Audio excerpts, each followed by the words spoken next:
Привет, с вами Ольга Теории, но мне кажется, меня пора называть Ольга Ждун, поскольку серию «Сирена» переносили столько раз, что я уже скоро посидею в ожидании. Но несмотря на многочисленное количество фейков и переносов, нам наконец-то стала известна официальная дата эпизода «Сирена». Ждем 5 мая в 11:15 по московскому времени. Надеюсь, что больше переносов не будет. А тем временем у нас появились новые спойлеры. Бразильский телеканал выпустил промо-ролик к новым эпизодам сериала, в котором показаны кадры из предстоящего эпизода «Сирена». Теперь официально подтверждено, что в новой серии нас ждут новые способности Леди Баг и Суперкота, а также трансформация Мастера Фу. Новые способности видоизменяют костюм Леди Баг, и образ нашей супергероини немного отличается от заявленного ранее на показанных артах. Сейчас на поясе Леди Баг мы не видим йо-йо. Черные пятнышки на костюме приобрели форму чешуек, которые стали гораздо ярче. Сам костюм красного цвета имеет перламутровый оттенок, и вместо обычной текстуры ярко выраженная текстура чешуи.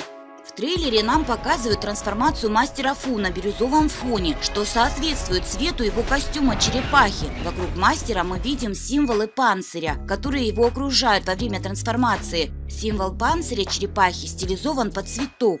Мне уже не терпелось взглянуть на мастера в образе супергероя, поэтому я не выдержала и нарисовала его так, как я себе его представляю. Мне кажется, он отлично смотрится, и теперь интересно посмотреть на его силы и узнать, какие у него суперспособности. Мастер Фу, несмотря на свой преклонный возраст, перевоплощается в супергероя. Интересно, что же его заставило пойти на этот шаг? Наверняка были какие-то веские причины. Также мы видим, как Маринет держит на пальчике странную прозрачную жидкость.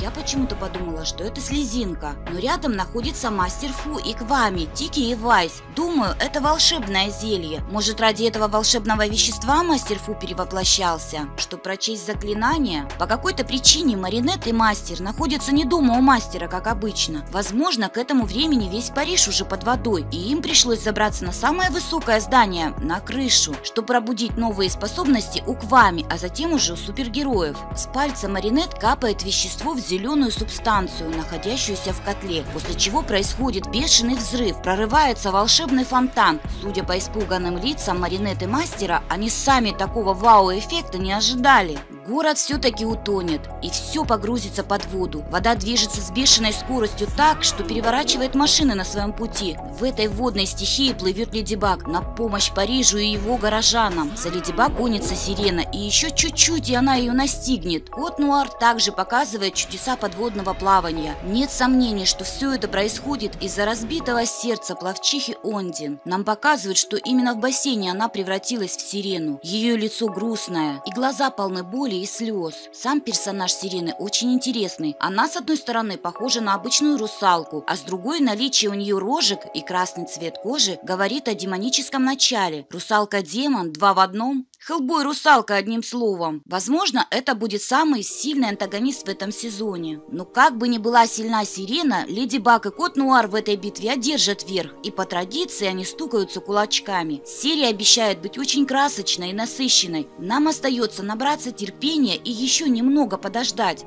Кроме того, стал известен еще один интересный факт с мероприятия в Италии.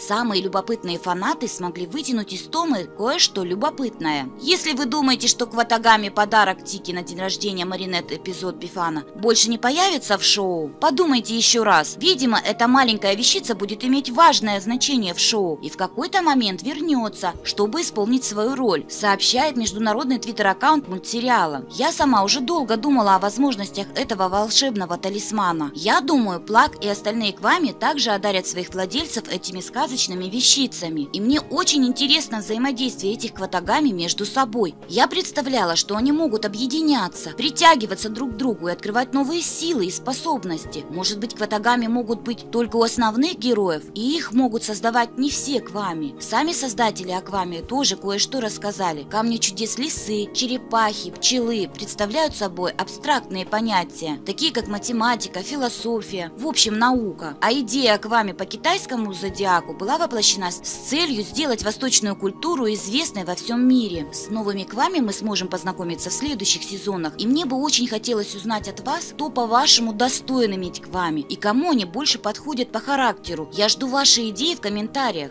Также в будущем мы познакомимся с дедушкой Маринет, причем его история будет иметь элементы истории семьи создателя сериала. Столько всего интересного нас ждет впереди, и если вам нравятся мои арты или идеи по сериалу, подписывайтесь на мой канал, пишите комментарии и ставьте лайки. Также не забывайте нажимать на колокольчик, чтобы не пропускать мои новые видео.